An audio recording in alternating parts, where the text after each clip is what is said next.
উন্নত চিকিৎসার জন্য সিঙ্গাপুরে যাচ্ছেন গণ অধিকার পরিষদের সভাপতি নুরুল হক নূর। আগামীকাল সোমবার সকাল ৮টায় সিঙ্গাপুরের উদ্দেশ্যে রওনা দেওয়ার কথা রয়েছে তার। রোববার এই তথ্য জানিয়েছেন গণ অধিকার পরিষদের সাধারণ সম্পাদক রাশেদ খান। চুক্তির ভিত্তিতে নিয়োজিত জনপ্রশাসন মন্ত্রণালয়ের সিনিয়র সচিব মোহাম্মদ মোখলেছুর রহমানকে সরিয়ে দেওয়া হয়েছে। তাকে পরিকল্পনা কমিশনের সদস্য হিসেবে বদলি করা হয়েছে। রোববার জনপ্রশাসন মন্ত্রণালয়ের ঊর্ধ্বতন নিয়োগ এক শাখা থেকে এক প্রজ্ঞাপনে এই তথ্য জানানো হয়েছে। এতে স্বাক্ষর করেন উপসচিব মোহাম্মদ রফিকুল হক। জনস্বার্থে জারিকৃত এই আদেশ অবিলম্বে কার্যকর হবে বলেও প্রজ্ঞাপনে উল্লেখ আছে।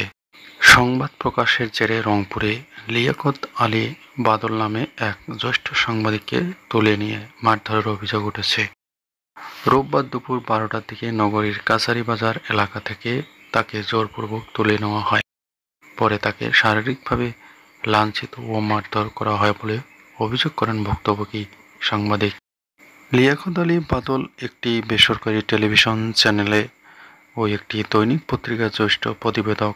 গত 17 সেপ্টেম্বর দৈনিক সংবাদ পত্রিকায় রংপুরে জুলাই যোদ্ধাদের নামে অটোরিকশার লাইসেন্স 5 কোটি টাকা বাণিজ্যের পায়তারা শিরোনাম একটি সংবাদ প্রকাশ করা হয়। লিয়াকত আলী বাদলের অভিযোগ, রকি নামের এক ব্যক্তি ও তার লোকজন তাকে তুলে নিয়ে মারধর করেছেন। সংবাদ প্রকাশের জেরে এই ঘটনাটি ঘটেছে। এদিকে সাংবাদিককে মারধরের প্রতিবাদে রংপুর সিটি কর্পোরেশনের সামনে বিভিন্ন সাংবাদিক সংগঠন ও পেশাজীবী সাংবাদিকদের অবস্থান কর্মসূচি পালন করতে গেলে রংপুর সিটি কর্পোরেশনের কর্মচারীরা তাদের উপর হামলা চালান এবং সিটি কর্পোরেশন থেকে বের করে দেন বলেও অভিযোগ ওঠে।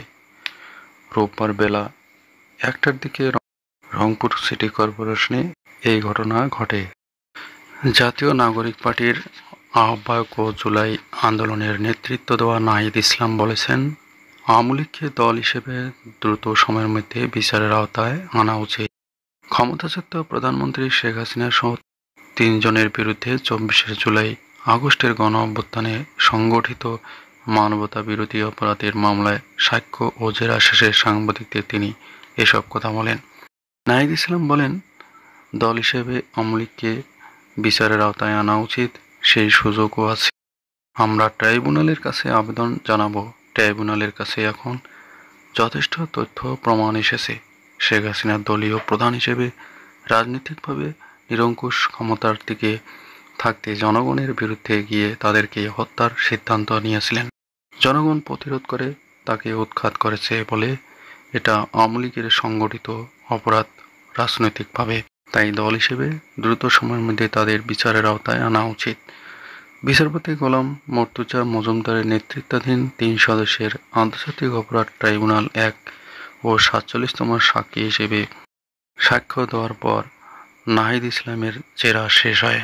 এদিকে জাতীয়তাবাদী মহিলা দলের সভাপতি আফরোজা আব্বাস বলেছেন, জুলাই বিপ্লব আন্দোলনে মহিলা দলের গুরুত্বপূর্ণ অংশগ্রহণ ছিল।